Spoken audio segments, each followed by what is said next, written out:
sababaan jaalaltii osoo waliin fuune mimmi'ooytee akka deemaa yookaan akka sukkaraa taatee eega ol fuudhan boodatti bishooytu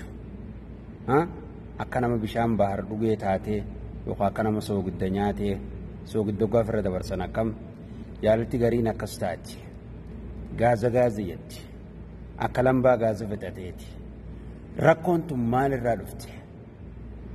oggaa dura hawwiidhaan wal eeggatee nama wal fuuna jaanii maraatanii eega wal fuudhan boodatti galgaluma tokkichaa wajji bulanitti ganama wal jibbuun dhufti dhiiroo maali rakkoon mee hanga dhumaatti daawwadduun afeerraa kiyya hanga dhumaan na daawwadhaa sheeris godhaadhaa hiriyoota keetaniif rabbii sinaa milkeessu addunyaa akhiratti warra milkaa'u rabbii sinaa godhu walumaanuu rabbi nu haa milkeessu salaamtaan irraan fanne assalaamu alaikum warahmatullaahi wabarakaatuh obboleen kiyya bultii jaaranii jiraachuun qoni karaa waan rabbiin ilma namaatiif karaa godhe waan irraan fiinsin jirre akkuma abbaa keenya aadamee fi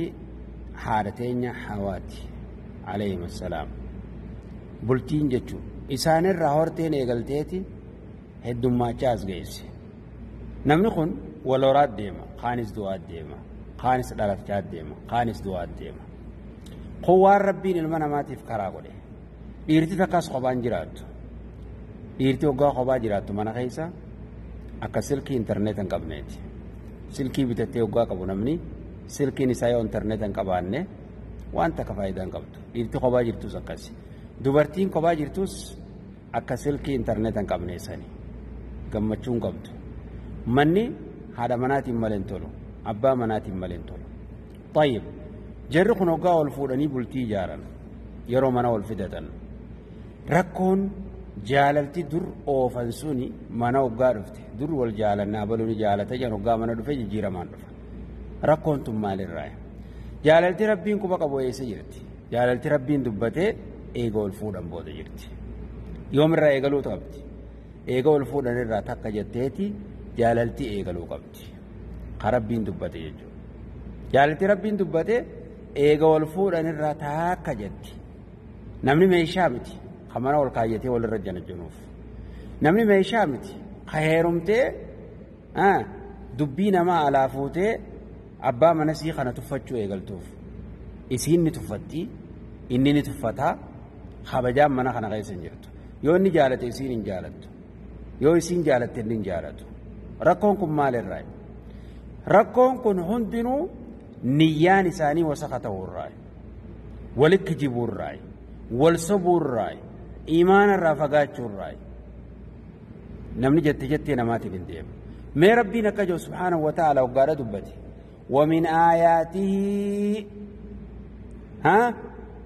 ملتو قدنا ربي دنديتي ربي نمغرسي سراي أن خلق لكم من أنفسكم لبو تيسن الرا آدم الرا هذا تيسن أومي نمك خيسني أي من جنسكم ججو ربين إسني فومي المر إراقنا دبرتين تن fagoorraan dhufne sumarraa uumamte akkuma haati teenya abbaa keenyarraa uumamtetti dubartiin tun hundinuu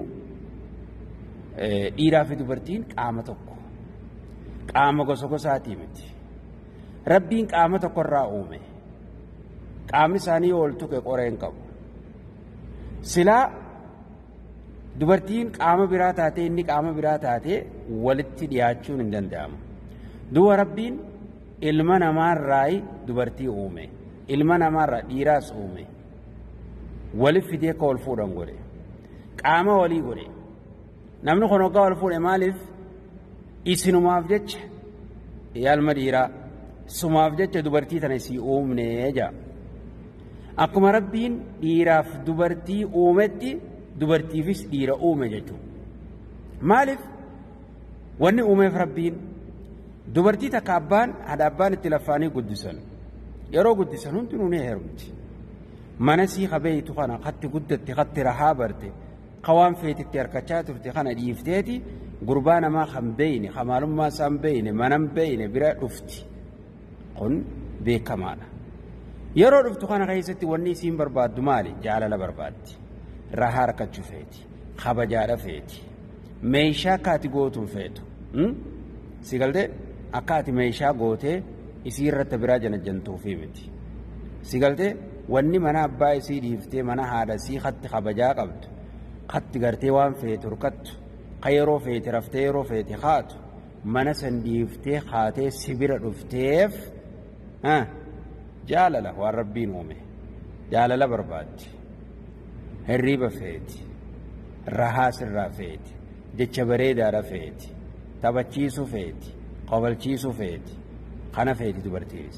ilmi dhiiraa kunis ka'ee warri isaanii qananiin guddisee qananii guddatee ka'ee laffee wanni si fuudheef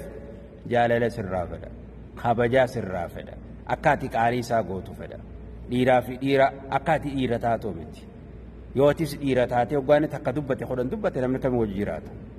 yoo ati nama mormii godhu taate kamii wajji jiraata yoo hoggaanni takka dubbate nama meeshaatti darbatu taate nama isa olii gad ari'u taate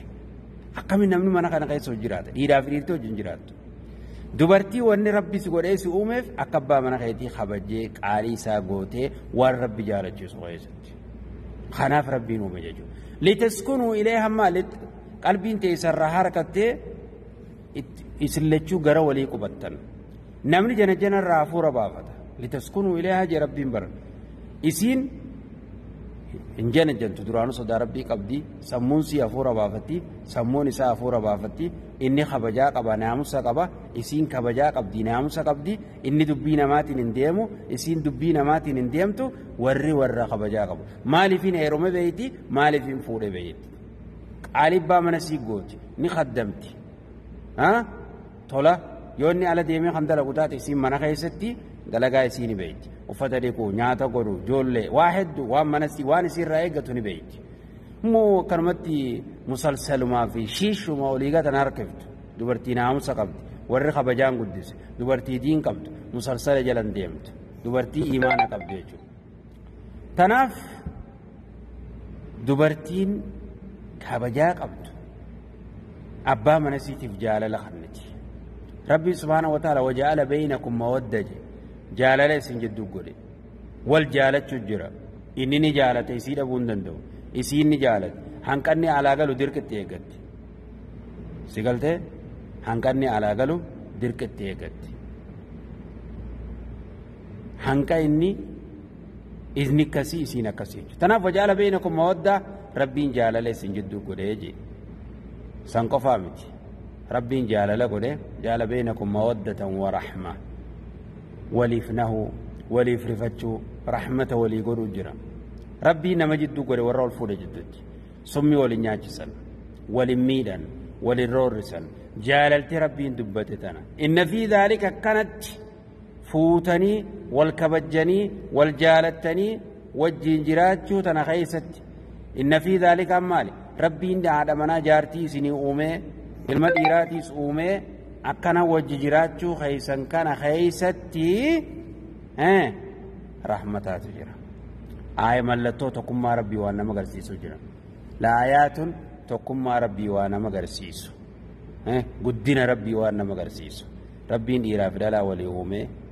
akka mana keeysatti wal jaalatanii wal kabajanii wal khaddamanii wal dhaga'anii hamtuurraa wal dhorkanii khayrii wal ajajanii wajjiin deemanii ilmaan sooranii ilmaan diin dira guddifatanii waan rabbiin godhee jiru jechuudha waan kana duwwa warra aqlii qabu gallallaala warra gartee rabbiin nafi dhaalika laayaatiin liqawmin yatafakkaruun warra gallallaaluuf jechuudha tanaaf warri ol fuutan warri wal fuutan wanni eegamu jecha gaarii wajji jiraachuu waashiruuhunna bilma'ruuf isiinis arrabasii arraba dheerachuu dhabu harka dheerachuu dhabu inninis wal kabajeeni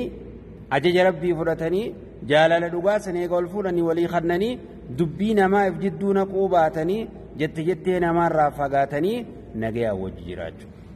wal kabajaa wal jaaladhaa جالل دعاء وليفكنا نجيا وجيرادا هذا والله تعالى أعلم وصلى الله وسلم على نبينا محمد وعلى آله وصحبه أجمعين